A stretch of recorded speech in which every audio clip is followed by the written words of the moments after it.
नमस्कार. आता तुम्ही बोलायचंय सगळ्यांनी, पण मला सांगा आधी त्याआधी तुमची बाजू कोण घेईल? चांगलं सगळ्याच घेतील. पण तरी सुद्धा आता इकडे वकिली करायला कोणाला बोलवणार आहात? अच्छा हां आहेत नाही. या कोण? सुनबाई आहेत. चालेल ना? सुनबाई आहेत. हां. तुमच्या बाजूने भांडतील? भांडायचं का बाजू घ्यायला? तुमच्या बाजूने समोरच्याची भांडतील का? हो नाही, मग त्यांना तिथंच राहू द्या. या सुनबाई या, तुम्ही तिकडे थांबा जरा. बरं, आता या ठिकाणी या खेळाला सुरुवात करण्यापूर्वी आधी तुम्ही मला सांगा, आता यांच्यावरती आरोप करायचे असतील किंवा स्वभावातला एखादा गुण यांनी बदलावा असं वाटत असेल तर तो कुठला? नेहमी नवरा बायकोनी चांगलंच राहिलं पाहिजे असं काही नाही, मधून मधून भांडणं पण केली पाहिजे. यांचा धंदा बंद होतोय. वकील आहेत ना त्या, वकील आहेत. म्हणून ते तुमची भांडणं कशी होत नाही त्याचं बघतायत त्या.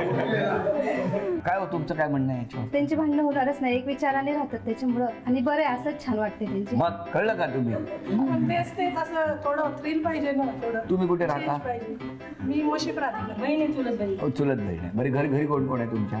मी माझे मिस्टर. सकाळ उठल्यापासून झोपेपर्यंत भांडत राहतो. नको.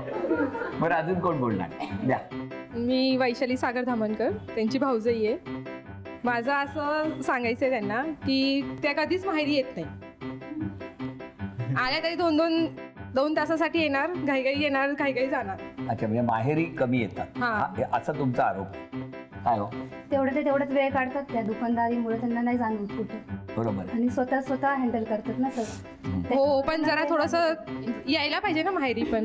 जरा आई वडील भाऊजाईकडे यायला पाहिजे त्यांनी. येतील तेवढ्यात तरी वेळ काढतात. राहायला पाहिजे जरा. माहेरी आल्यावर कामाला लावत. 2 तासासाठी कोण येतं? एखादा तिसरा जो पाहुणा आहे तो येतो.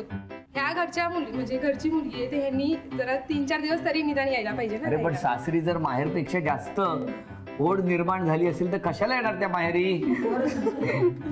माहेर असं आहे की अगदी म्हातारी बाई झाली ना तरी तिला माहेरची ओढ सुटत नाही. तिला वाटतच येऊशी की ती अगदी माहेर म्हणजे म्हातारी झाली. खरं येईल माहेरी येईल आणि 2-4 वर्ष राहायलाच पाठवणार. तुमचं माहेर कुठे? मी वडोद्याची. सांगा सरळ जायचंय म्हणून तुम्हाला. ह्यांच्या कांद्यावर बंदूक ठेवून तुम्ही कशाला गोळ्या मारताय? मिस्टरांकडे माझं काय म्हणणं नाही, तिचा स्वभावच तसा आहे, म्हणजे मन मिसळू स्वभाव आहे.